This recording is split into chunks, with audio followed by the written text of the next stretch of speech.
నమస్కారం దోస్తో, నేను Lakshmi Prasad. Welcome to దేశభక్తి.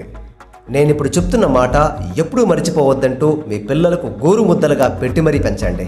నీలో నువ్వు లేకపోతే ఎదుటి మనిషిలో నమ్మలేని, విని సహించలేని మరో రూపం బయటకు వస్తుంది. నువ్వు లేని నిన్ను నీ ఇంటి ఆరు బయట పడేస్తారు, 6 అడుగుల మట్టిలో పాతేస్తారు, ఆహుతి చేసి పంచభూతాలలో కలిపేస్తారు. నీ స్పర్శతో పుట్టిన జీవులు తిరిగి నీ స్పర్శనే అంటరాని అంటుగా మార్చేస్తారు. అరగంట తరువాత నీ జ్ఞాపకాలను అరవింద నీళ్లతో కడిగేస్తారు. ఇందులో ఒక చిత్రం సంతోషించే విషయం ఏంటంటే, నువ్వు లేని నీపై నీతో జరిగే ఈ దారుణాలు ఏవీ నీకు తెలియవు. ఇది నువ్వు బ్రతికుండగా తెలుసుకొని తట్టుకోలేని నరుడి నిజస్వరూపం అని కూడా చెప్పవచ్చు. ఇప్పుడు ఇంకో విధంగా చూద్దాం. నీతో నువ్వు ఉన్నా సరే, ఒకవేళ మీ ఇద్దరి దగ్గర డబ్బు కానీ లేకపోతే ఇదే సమాజం నిన్ను, నీతో సహా మీ ఇద్దరిని అసలు కనిపించని, అంతు తెలియని అధోపాతాళానికి తన కాళ్లతోనే తొక్కేస్తుంది. నరకాన్ని 4 దిక్కులుగా నాకించేస్తుంది. సమాజంలో జీవితం అనే ఆస్కార్ అవార్డెడ్ సినిమాను పట్టపగలు ఒక పెద్ద ఓపెన్ తెరపై చూపించేస్తుంది. ఈ సినిమాను చూడటానికి నీకు 2 కళ్ళు సరిపోవు.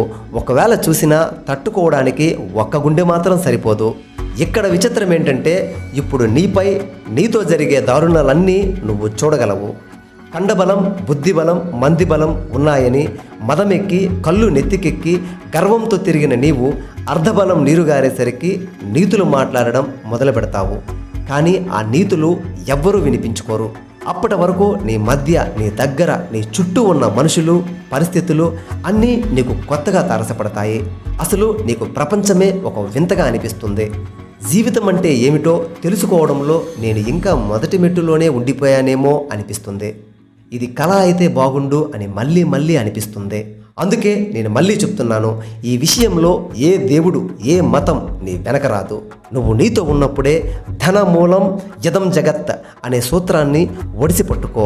నుదుటన బొట్టుగా పెట్టుకో, మణికొట్టికి తంత్రంగా కట్టుకో, మెడలో అలంకరణగా మార్చుకో, నోటికి మంత్రంగా అలవర్చుకో, ఇంటిలో రక్షణ యంత్రంగా చేర్చుకో.